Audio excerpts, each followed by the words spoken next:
Welcome to Invicta. This week, we're delighted to be interviewing Olympic gold medalist Crista Cullen as we look back at her career over 3 Olympic cycles. Since retiring, Crista splits her time between London and Kenya and has set up a business assisting organizations with leadership and development, as well as launching the Tofauti Foundation, aimed at supporting both African communities and conservation. Hi, Crista. Thanks for joining us. No problem, no problem. And tell us how you got into hockey. Well, geez, I got sent away to boarding school as a very different individual, arriving fresh out of Africa, and hockey was the first term. And sort of culturally, I was really different, but hockey was kind of a saving grace because I'd wielded a hockey stick for a few years in Kenya. And so thankfully that kind of threw me into the school setup. From there, went to county trials. The first time I ever saw an AstroTurf pitch was when I had my county trials, sort of feeling the synthetic base, going, what is this? And then from there, went into sort of Midlands and then England, and suddenly my career just started to take off. So hockey was what I was destined to do, evidently.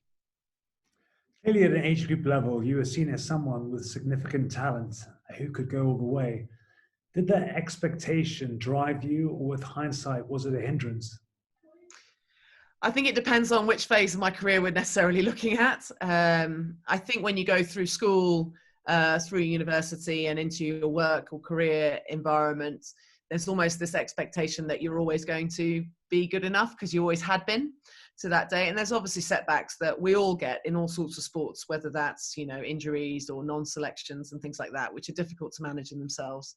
But the pressure of expectation, I find quite a difficult thing, especially for a lot of young aspiring athletes, because just because you're successful in the NAGs or the age group stuff doesn't necessarily make you capable of making that senior jump, because there is a big difference between, under 21s or 23s and then getting into the seniors. But yeah, with that pressure does sort of come that sort of expectation that you're always going to deliver. And that is a difficult thing to manage. And I think my first, possibly on reflection, my first 2 Olympics that I was lucky enough to go to, I was almost doing it to fulfill others' expectations of what they had from me. Don't get me wrong, I loved the journey and I worked really hard to get myself there. But I did have a lot of people sort of expecting me to do it. Whereas my final Olympics, I think I kind of, as well as the journey, did it a lot more for me. Having completed, and going back, having completed your first Olympic cycle and working towards London 2012, how much pressure did you feel as a team going into the games, and how did you deal with that?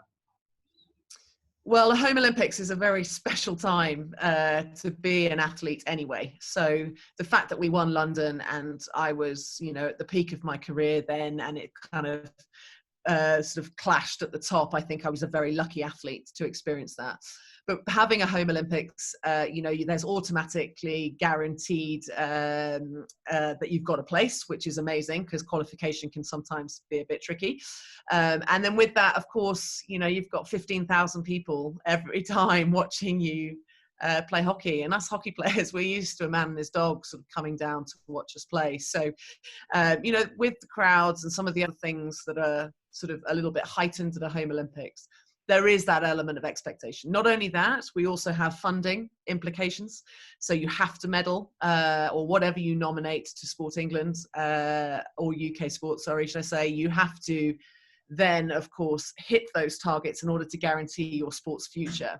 So yes, having a Home Olympics was an amazing experience. It was the best Olympics I ever went to by far, because I just think British people have an unbelievable ability to get behind any sport and just really make you feel like $1 million. So walking out in front of that crowd, sort of screaming for us every time.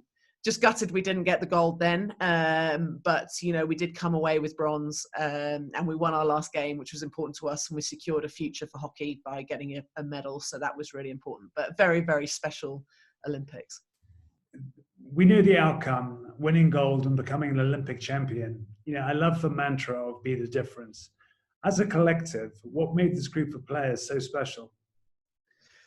I think appreciation for individuality is actually what made us so special. In previous environments, you know, we didn't know each other as well. Sometimes the nature of the way we trained, we weren't in a full-time program, so you didn't get the luxury of really building those bonds, both on and off the field. And we all know, anybody who's been involved in sport, we all know how important it is to really understand your fellow colleagues, whether that's in the business environment or, of course, on the sports field, to make sure that you get the best out of them. But we really invested time in each other and understanding each other, both at the heights of pressure to, you know, just chilling out and, you know, relaxing together as well. It was important we knew each other in both those spectrums. And that's what we pulled on. I genuinely believe our culture, a lot of the work we did off the field, benefited us on the field and enabled us to achieve what we did, which was winning 8 games in 13 days. Lastly, tell me about your foundation. Well, my foundation is called Tofauti, which in Swahili means difference. So leveraging off that last question around be the difference, we had a number of statements for our culture, but be the difference was the one that really resonated with me.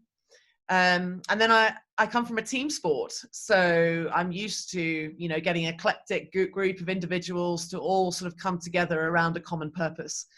And so with my passion in conservation, suddenly an audience who start you know, engaging with you a lot more when you're a gold medalist, I was able to sort of leverage that and start pulling in my interest.